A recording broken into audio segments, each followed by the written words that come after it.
Hello दोस्तों, कैसे हैं आप लोग? उम्मीद करते हैं कि आप लोग अच्छे ही होंगे।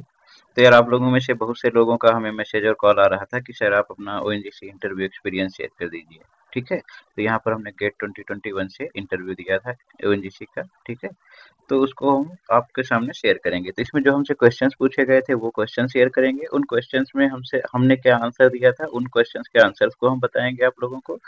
साथ ही साथ जो क्वेश्चंस के आंसर हमने गलत दिए थे उनका सही आंसर क्या है ये चीज भी आपको बताएंगे। ठीक है? इंटरव्यू पैटर्न क्या होता है ये सारी चीजें हम डिस्कस करेंगे आप लोगों के साथ। तो बने रहिए इस वीडियो में। आप इंट्रेंस वर्ड चैनल को सब्सक्राइब कर सकते हैं।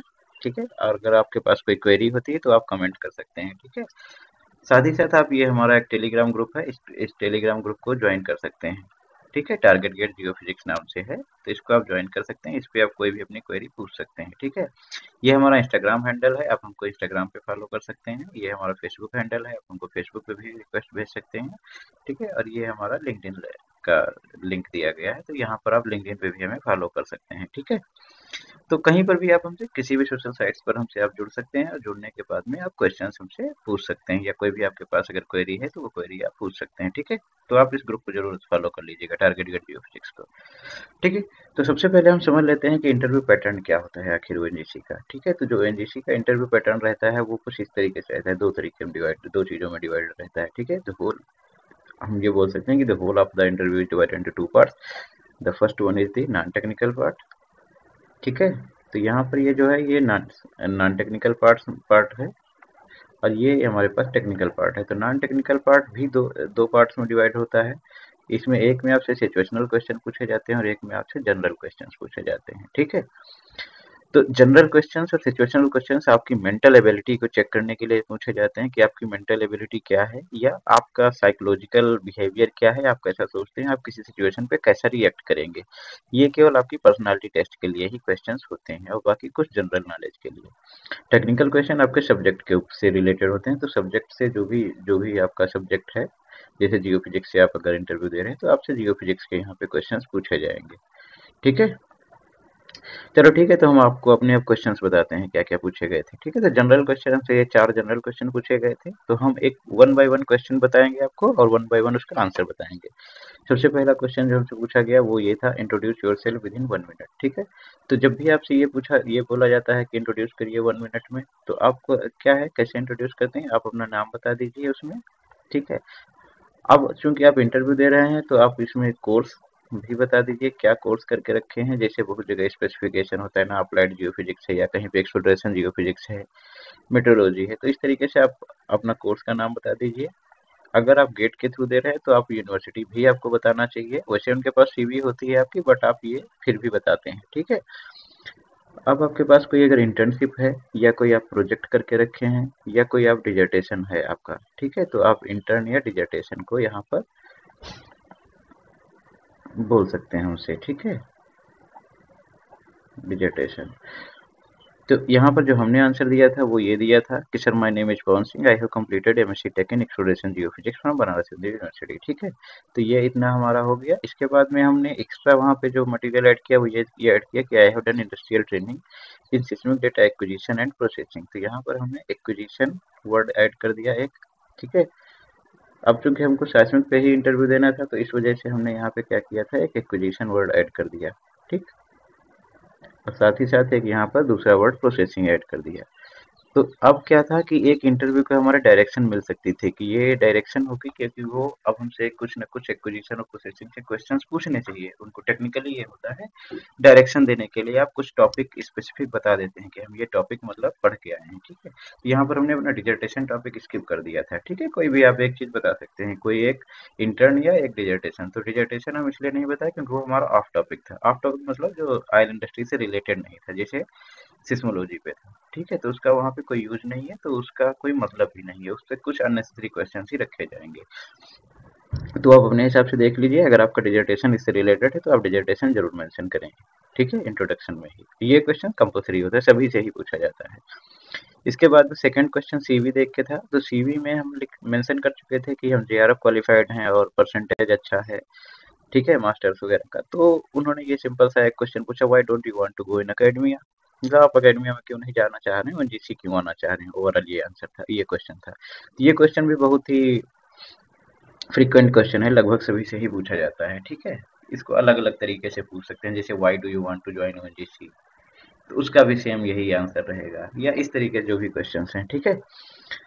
तो इसका सिंपल सा हमने क्वेश्चन ये दिया था, sir my present need is job. तो यहाँ पर क्या है, आप जितना जितना भी आप ऑनेस्ट हो सकते हैं उतना ऑनेस्ट रहिए हमेशा ही, ठीक है। उनको पता है कि आपको जॉब चाहिए, इसीलिए आप इधर आ रहे हैं। तो इस वजह से हमने उनको बता दिया कि my present need is job and ONGC being a leading company in oil sector provides a great platform for research and development. तो यहाँ पर हमने ओएनजीसी के फेवर में कुछ वर्ड्स बोल दिए कि ये एक लीडिंग कंपनी है और यहाँ पे ये ग्रेट प्लेटफॉर्म प्रोवाइड करता है रिसर्च के लिए भी। तो हम, जाहिर सी बात है, I can use all of my knowledge here and can contribute in the research sector, okay. तो आप इस क्वेश्चन, इस आंसर को थोड़ा सा अपने हिसाब से मॉडिफाई कर सकते हैं, ठीक है। बाकी आप ये आंसर भी देंगे तो चलेगा, अच्छा आंसर है, ठीक है। थर्ड क्वेश्चन उन्होंने पूछा कि ONGC is known as vertically integrated company, what does that mean. तो ये अगर आप ओएनजीसी की वेबसाइट, कभी भी आप ओएनजीसी का इंटरव्यू देने जाएं तो ओएनजीसी की वेबसाइट को एक बार अच्छे से पढ़ लें, उस पर सब कुछ लिखा गया है। तो उसपे ये भी लिखा गया है कि इसको वर्टिकली इंटीग्रेटेड कंपनी कहते हैं, लेकिन हमने इस पर ध्यान नहीं दिया था, ठीक है। तो उन्होंने ये क्वेश्चन पूछा और इसका आंसर हमें नहीं आ रहा था। तो सिंपल सा हमने बोल दिया, sorry sir, I am unable to answer this question, actually I am not getting the exact meaning of vertically integrated. They said it's all right, okay, ठीक है। बट इसका एक्चुअल आंसर क्या होना चाहिए, एक्चुअल आंसर इसका ये है कि this is called vertically integrated company, ठीक है, as it is engaged in exploration. तो ये क्या है, एक्सप्लोरेशन में इंगेज्ड है, साथ ही साथ क्या है, प्रोडक्शन में भी है, रिफाइनिंग में है और मार्केटिंग में है, ठीक है। तो ये इन सारी चीज़ों में ये कंपनी इन्वॉल्व रहती है, इसी वजह से इसको हम वर्टिकली इंटीग्रेटेड कंपनी बोलते हैं। इसको आप दूसरे टर्म्स में ये भी बोल सकते हैं कि ये अप स्ट्रीम और डाउन स्ट्रीम, ठीक है, दोनों का काम करती है, ठीक है। एक अप स्ट्रीम कंपनी के साथ साथ एक डाउन स्ट्रीम कंपनी भी है, up stream and down stream, ठीक है। तो ये अप स्ट्रीम डाउन स्ट्रीम दोनों कंपनी है, तो इस वजह से इसको हम वर्टिकली इंटीग्रेटेड कंपनी कहते हैं। इसके बाद में उन्होंने हमसे क्वेश्चन पूछा, जो NGC also working in power sector. तो इसका आंसर भी हमें नहीं पता था, तो हम बोल दिए। सबसे पहले तो हमने पूछा, sir power means they smile and study electricity generation, ठीक है। तो अब ऑनेस्टली इसका आंसर हमें नहीं ही पता था, तो हमने इसका फिर से बोल दिया, I again said sorry sir, I don't know. यहाँ पर देखिए आपने बैक टू बैक दो क्वेश्चंस नहीं बताए, ये चूंकि जनरल क्वेश्चन थे, जनरल क्वेश्चन में अगर आप फंस जाते हैं तो कोई बहुत बड़ी बात नहीं है, क्योंकि हो सकता है आप उसके बारे में ना पढ़े हो, बट आपको जितना हो सके मैक्सिमम देना है अपना, तो आप जनरल क्वेश्चंस पे कोशिश करिए कि ना फंसे। यहाँ पर हम दो आंसर यहाँ पे नहीं बताए थे, ठीक है। सिचुएशनल क्वेश्चन इसके बाद में पूछा, ये क्वेश्चन होता है आपकी साइकोलॉजी टेस्ट के लिए, आपकी मेंटल एबिलिटी टेस्ट के लिए, कि आप किसी सिचुएशन में कैसे रिएक्ट करेंगे। तो इस क्वेश्चन में उन्होंने ये हिंदी में क्वेश्चन पूछा था हमसे, यहाँ पे हमने राइट इंग्लिश में इस क्वेश्चन को लिख इंग्लिश में दिया है, ठीक है। ये पूछा पूरी तरीके से हिंदी में था। तो इसमें यही बोला था कि सपोज करिए आप किसी ऑफिस में बॉस हैं और आपके अंदर एक एम्प्लॉय है जो कि कुछ दिनों से इरेगुलर है, मतलब जल्दी चला जाता है और लेट से आता है, ठीक है, उसका लेकिन प्रीवियस रिकॉर्ड अच्छा है, तो क्या करोगे। तो इसका आंसर हमने ये दिया था, sir I will call him in my office and will try to find out the reason behind that, ठीक है। तो उन्होंने बोला कि, तुरंत हमको रोकते हुए बोला, they interrupt me and said, suppose he has a genuine problem, let me be very specific, he is the only child and his mother and father both are ill, ठीक है। तो उन्होंने ये हमको सिचुएशन दे दिया, तो हम उनको सिंपल सा इसका आंसर ये दिए कि सर कि स्टिल हम उसको ऑफिस में बुलाएंगे और उनसे जानने की कोशिश करेंगे कि उसकी जो मदर हैं उनको इलनेस कौन सी है, ठीक है। वो इलनेस, उनके पास जो उनकी इलनेस है वो शॉर्ट टर्म इलनेस है, ठीक है, या लॉन्ग टर्म इलनेस है, ठीक है। तो ये हम पता लगाएंगे कि वो शॉर्ट टर्म इलनेस है या लॉन्ग टर्म इलनेस है। अब अगर शॉर्ट टर्म इलनेस है तो शॉर्ट टर्म जो है इलनेस, वो 10 to 15 डेज में अगर वो क्योर हो सकता है, ठीक है, तो हम उसको 10 to 15 डे की लीव प्रोवाइड कर देंगे और बोलेंगे कि जाइए, कि तब तक प्रॉपर केयर कीजिए और जब वो ठीक हो जाए तब आप आराम से ऑफिस आइए, क्योंकि ऑफिस के रूल्स के साथ में हम समझौता नहीं कर सकते हैं, ठीक है। तो यहाँ पे ये बस यही था। और अगर उसको लॉन्ग टर्म बीमारी है तो हम बोले, then I will suggest him to hire a nurse और hire a person who can take care of his parents, ठीक है। तो यहाँ पर ये हमने दोनों आंसर उनको दिए और दोनों आंसर से वो सेटिस्फाइड थे, ठीक है। तो अब क्या है, इस तरीके के सिचुएशनल क्वेश्चंस होते हैं, इनके आप अपने हिसाब से ही आंसर देंगे, ठीक है। इसके बाद में टेक्निकल राउंड शुरू होता है हमारा। तो टेक्निकल क्वेश्चंस में हमसे करीब 15 क्वेश्चंस पूछे गए, ठीक है। तो हम वन बाय वन क्वेश्चंस आपके साथ डिस्कस करते हैं। सबसे पहला क्वेश्चन पूछा गया, what is tuning effect in seismic, how tuning thickness is related to resolution, ठीक है। तो पहला आंसर हमने दिया, the tuning effect is associated with the thin beds, ठीक है। It occurs when the bed thickness becomes less than or equal to 1/4 of dominant wavelength. It is result of constructive interference. तो ये कुछ questions हैं, जैसे ये सारे questions बहुत ही फेमस क्वेश्चन है ना, ये जनरली पूछे ही जाते हैं। तो ये तो एकदम जैसे क्या है कि रटे हुए होने चाहिए। तो इसका आंसर हमने तुरंत 15 से 20 सेकंड में ही दे दिया, ठीक है। तो उन्होंने तुरंत नेक्स्ट क्वेश्चन पूछा कि how tuning thickness is related to resolution. तो ये भी बहुत सिंपल सा क्वेश्चन था, यहाँ पर ट्यूनिंग थिकनेस को रेजोल्यूशन से रिलेट कर देना था, ठीक है। तो हमने सिंपल बोल दिया, the thickness at which the interference starts to occur is known as tuning thickness, the beds which are thinner than tuning thickness will not be resolve. Simple simple से यहाँ पे रिलेट कर दिया। अब अगर आप चाहते हैं कुछ एक्स्ट्रा बताना तो ये बता सकते हैं, the top and bottom of a bed can only be resolve when the thickness of the bed is more than λ/4, ठीक है, खत्म। थर्ड क्वेश्चन पूछा, have you heard about deep water exploration, ठीक है। तो हमने बोला yes, yes sir, I have heard deep water exploration in terms of marine geophysical surveys. Then they ask next question, up to what depth it is called shallow water exploration, ठीक है। Basically वो ये जानना चाह रहे थे deep water exploration कहते कितनी डेप्थ को है, ठीक है। तो मतलब किस डेप्थ तक हम शैलो वाटर बोलेंगे, कब डेप्थ, कब डीप वाटर बोलेंगे। तो ये ऑनेस्टली इसका आंसर हमें नहीं पता था, तो इसको हमने गेस किया, ठीक।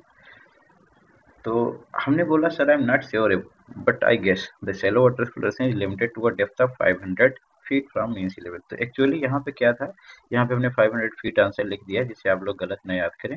बट यहाँ पे हम जो आंसर बोले थे उस समय, वो आंसर हम 500 मीटर बोल दिए, ठीक है। तो यहाँ पर जो हम इसका आंसर दे दिए, ये 500 मीटर दे दिए। तो अब क्या हुआ कि 500 मीटर जिसे हमने बोला, उन्होंने इस बात को पकड़ लिया। 500 मीटर, 500 मीटर आपने कहाँ पे पढ़ा है। तो बोले sir I didn't read in any book but I can remember I have attended a webinar in which it was written there that up to 500 meter depth it is called shallow water exploration, ठीक है। they said don't believe on PPTs, don't believe on webinars, you should read in textbooks। तो हमने बोला yes sir, okay sir, but so I cannot recall what is the exact depth। they said it is 500 but it is 500 feet। So I said, okay sir, and sorry sir for getting it wrong and thanks for correcting it, ठीक है। तो जैसे हमने ये बोला, उन्होंने ठीक बोला, ठीक है, ओके इट्स ऑल राइट, ठीक है। फिर नेक्स्ट क्वेश्चन पे मूव हो गए। नेक्स्ट क्वेश्चन हमसे फिजिक्स के क्वेश्चन पूछे गए, 3 क्वेश्चन। तो उन्होंने पूछा, do you know Bernoulli principle, I said yes sir, I read this principle in fluid dynamics, ठीक है। तो उसके बाद उन्होंने बोला कि tell me the physical meaning of Bernoulli principle. तो यहाँ पर हमने उनको फिजिकल मीनिंग बताया, ठीक है, कि बर्नौली प्रिंसिपल किसी पॉइंट पर प्रेशर, हाइट और वेलोसिटी को रिलेट करता है किसी भी एक पॉइंट पर, ठीक है। और ये भी बोल दिया कि an increase in pressure will lead to the reduction in the velocity of fluid flow, ठीक है। तो यहाँ पर हमने ये जो एक्स्ट्रा ऐड किया मटेरियल, ठीक है जी, ये जो एक्स्ट्रा ऐड किया कि इंक्रीज इन प्रेशर, ठीक है, will lead to the reduction in velocity, ठीक है। तो इस क्वेश्चन के बाद में उन्होंने हमसे नेक्स्ट क्वेश्चन पूछ लिया, how Bernoulli principle related in wings of an airplane, ठीक है। तो यहाँ पर जो नेक्स्ट क्वेश्चन उन्होंने पूछ लिया, ये विंग्स से रिलेटेड पूछ लिया कि विंग्स को कैसे रिलेट करता है। तो इसका आंसर कुछ हमने इस तरीके से दे दिया, the wings are designed in such a way that the air flow is slower under the wing than above the wings, ठीक है। तो जैसे ही आपने ये बोला, तुरंत हम इधर पहले से बता चुके थे आपको वेलोसिटी का रिलेशन और प्रेशर का रिलेशन इनवर्सली रिलेशन है। तो इसके बाद में हमने सिंपल सा एक और लाइन ऐड कर दिया, it generates an upward lift as the pressure below the wings become more than that above the wings, ठीक है। तो वो लोग इस आंसर से एग्री कर गए थे। इसके बाद में हमसे क्वेश्चन पूछा गया वेल लॉगिंग का, कि what is log and name some basic log, ठीक है। तो यहाँ पर व्हाट इज लॉग का आंसर, सिंपल सा आंसर यही है, the continuous recording of a geophysical parameter with depth in a well bore known as log, ठीक है। The basic logs are, basic logs आप लोग बहुत सारे पढ़े हैं, उसमें से कुछ लॉक के आप नाम बता दीजिएगा। जैसे एचपी बेसिक में ही आता है, बहुत ज़्यादा बेसिक है। सोनिक लॉग हो गया, गामा हो गया, डेंसिटी हो गया, न्यूट्रॉन हो गया। तो ये इस तरीके से हमने इतने नाम वहाँ पर ले लिए थे, ठीक है। इसके बाद में जो नेक्स्ट क्वेश्चन था वो ये था, how can you identify the transition zones using well logs, ठीक है। तो यहाँ पर आप क्वेश्चन समझिए, हाउ पूछा है, ठीक है, हाउ। यहाँ पर हम इसका आंसर दिया the transition zones are separated by significant change in geophysical property, so they are easily identifiable on the recorded log. ठीक है, यहाँ पर हमने प्रॉपर्टी मेंशन नहीं की क्योंकि उन्होंने हाउ पूछा था। हाउ का मतलब है कोई भी जियोफिजिकल प्रॉपर्टी हो सकती है। ठीक है, उससे हम इसको आराम से आइडेंटिफाई कर सकते हैं। ठीक है, इसके बाद उनसे उन्होंने हमसे नेक्स्ट क्वेश्चन पूछा कि which law combinations are used in delineating transition zones. तब यहाँ पर हमने इनको आंसर दिया the transition zones are characterized by change in resistivity and density. So we can use the combination of resistivity and density log. All the other logs will also show the change in trend. ठीक है, यहाँ पर हमने जो answer दिया था वो resistivity और डेंसिटी को लेकर दिया था क्योंकि कॉम्बिनेशन पूछा था कौन सा कॉम्बिनेशन यूज कर सकते हो, तो रजिस्टिविटी और डेंसिटी का कॉम्बिनेशन सबसे अच्छा रिजल्ट जनरली देगा। ठीक है, क्योंकि ट्रांजिशन जोन पे हम रजिस्टिविटी चेंज जो है वो देखते हैं अच्छा होता है। ठीक है, और साथ ही साथ जो डेंसिटी चेंज होता है वो भी ठीक है एक अच्छी अमाउंट में होता है। तो ये हम ट्रेंड आराम से आइडेंटिफाई कर सकते हैं या जोन जो है ट्रांजिशन जोन डिलिनिएट कर सकते हैं। नेक्स्ट क्वेश्चन पूछा what is the principle of neutron law. तो इसका आंसर आप सिंपल सा दीजिएगा जो न्यूट्रॉन लॉ का प्रिंसिपल है। आप कोई भी थर्मल एपीथर्मल इन सब के चक्कर में मत पड़िए, जो नॉर्मल सा प्रिंसिपल है जनरल वो दीजिए। ठीक है, तो इसका आंसर आप सिंपल सा ये दे सकते हैं। ठीक है, जो यहाँ पे हमने लिखा हुआ है कि the neutron logging tool consist of a source and detector. ठीक है, तो ये आप बोल दीजिएगा कि सोर्स और डिटेक्टर होता है। The source emits high energy neutrons from a radioactive source. These neutrons interacts with the nuclei of atoms within the formation and then detected by detector. ठीक है, तो ये इस तरीके से आप इसका आंसर दे सकते हैं। अब यहाँ पर हमने ये कुछ नहीं बताया कि ये कैसे एटीन्यूएट होता है, क्या होता है, तो इस पर जाहिर सी बात है नेक्स्ट क्वेश्चन हमसे उन्होंने पूछा कि how energy of neutrons is attenuated in neutron logging. ठीक है, कि एनर्जी कैसे एटीन्यूएट होती है, तो इसका आंसर हमने सिंपल दे दिया the interaction of fast neutrons with the formation causes scattering and absorption. ठीक है, तो यहाँ पर हमने जो ये दिया ये पहले वाले आंसर हमने प्रिंसिपल में बताया था कि उनका इंटरेक्शन होता है, interaction with nuclei of atoms. इसके बाद में हमने बताया कि जो इंटरेक्शन है वो क्या काज करता है। काज हमसे नहीं पूछा गया, प्रिंसिपल में काज नहीं बताना होता है। जब एनर्जी एटीन्यूएट बताना है तब आपका काज बता दीजिएगा। तो यहाँ पर हमने स्कैटरिंग और एब्जॉर्प्शन ये दोनों चीजें बता दी। ठीक है, neutron loses some energy at each interaction so the energy got attenuated. इसके बाद में हमसे क्वेश्चन पूछा गया which log is best for porosity estimation. तो देखो पोरोसिटी एस्टिमेशन के लिए आपके पास सिंपल सी चीज है, दो चीजें रहेगी ना, कि आप या तो आप कोई कन्वेंशनल लॉग यूज कर रहे होंगे, ठीक है, या तो कोई आप एडवांस लॉग यूज कर रहे होंगे। तो जो कन्वेंशनल लॉग होता है उसमें आप बता सकते हैं कि जो इन conventional log density log gives the best estimation of porosity, the porosity is best estimated by NMR logging. तो अगर आपके पास एडवांस लॉगिंग है तो आप एनएमआर लॉग यूज करेंगे, एनएमआर बेस्ट पोरोसिटी देगा। अगर आपके पास कन्वेंशनल लॉग्स हैं तो आपका जो डेंसिटी पोरोसिटी है वो अच्छी वैल्यू देगा। ठीक है, इसके बाद में जाहिर सी बात है उनको पूछना ही था वाई, ऐसा क्यों। तो ऐसा इसीलिए है क्योंकि हम so I said the NMR log provides matrix independent porosity while all the other logs are somewhat affected by matrix grain distribution। ठीक है, तो ये आंसर आप आराम से दे सकते हैं। इसके बाद में next question was what is fossil, explain it in geological terms. ठीक है, तो अब इन्होंने तो ऊपर के लगभग सारे आंसर हम ठीक ठाक दे के आए। ठीक है, तो 13 क्वेश्चन तक हमारे आंसर जो हैं 90% एक्यूरेट थे। ठीक है, थोड़ा बहुत मॉडिफाई करके उनको एक्यूरेट किया जा सकता है। अब यहाँ पे जैसे उन्होंने पूछा व्हाट इज फॉसिल, अब फॉसिल की डेफिनेशन एग्जैक्ट हम पढ़े नहीं थे जल्दी में, तो इसका आंसर हम नहीं दे पाए। I told them a fossil is a remnant of dead organisms. ठीक है, अब वो इस क्वेश्चन इस आंसर से एग्री नहीं हो रहे थे, उन्होंने बोला explain it in geological terms. ठीक है, अब जियोलॉजिकल टर्म्स यहाँ पे हम कोई ऐड नहीं कर रहे थे, डेड ऑर्गेनिज्म का रिमेनेंट फॉसिल है, ऐसा ये नहीं। यहाँ पे क्या है कि आप कुछ टेक्निकल जियोलॉजी के टर्म्स होते हैं, जैसे कि कुछ एक उसके पास डिफाइंड एक टाइम पीरियड होना चाहिए, उसका बरियल कैसे हो, ये सारे वर्ड्स ऐड करने होते हैं। तो इसका जो एग्जैक्ट आंसर था वो ये था कि fossils are the preserved remains of ancient organisms which has a sudden burial and become the part of the rocks। ठीक है, fossils are the preserved remains। तो आप यहाँ पे ये सारी चीजें ऐड कर सकते हैं कि ये जो है एंशियंट ऑर्गेनिज्म है। ठीक है, सडन बरियल होना चाहिए। ठीक है, और सडन बरियल और बिकम मतलब वो पार्ट ऑफ द रॉक्स हो गया है। ठीक है, इसके बाद नेक्स्ट क्वेश्चन था what are fossil fuels, how they are generated. ठीक है, तो इसका आंसर आप सिंपल दे सकते हैं, natural non renewable fuel which is made from decomposing plants and animals, they are generated after millions of years of maturation of fossils that once buried inside the crust. ठीक है, तो पहले इसका answer water fossil fuels यहाँ तक हो गया। Fossil fuels का आंसर आप देख सकते हैं कि फॉसिल फ्यूल्स का आंसर आप यहाँ तक दे सकते हैं। इसके बाद में हाउ दे आर जनरेटेड, इसका आंसर आप इसके बाद में दीजिएगा। ठीक है, तो बस इतने ही क्वेश्चंस पूछे गए थे। आप देख सकते हैं कि ये जो क्वेश्चंस होते हैं इनमें वो केवल आपकी एबिलिटी चेक करते हैं। आप ऑलरेडी सब कुछ पढ़ चुके हैं, ठीक है, आप गेट में रैंक लेके आए हैं तो ये प्रूव कर चुके हैं कि आपको आता है। बस उनको ये चेक करना होता है कि आप किसी भी क्वेश्चन के ऊपर कैसे रिएक्ट करते हैं। ठीक है, तो आपका रिएक्शन जो है बहुत इम्पोर्टेंट रहता है। ठीक है, किसी भी सिचुएशंस को लेके, तो वो इसी चीज को देखते हैं। ठीक है, तो यहाँ पे जो हमारा रिजल्ट था वो सेलेक्ट था। ठीक है, तो आप अपना रिएक्शन सुधारिए, कैसे करते हैं किसी भी क्वेश्चंस को लेकर के, आप कैसे रिएक्ट करते हैं। आप अपना एटीट्यूड पे काम करिए ना, कि आपका एटीट्यूड क्या है किसी भी चीज को लेकर के। राइट,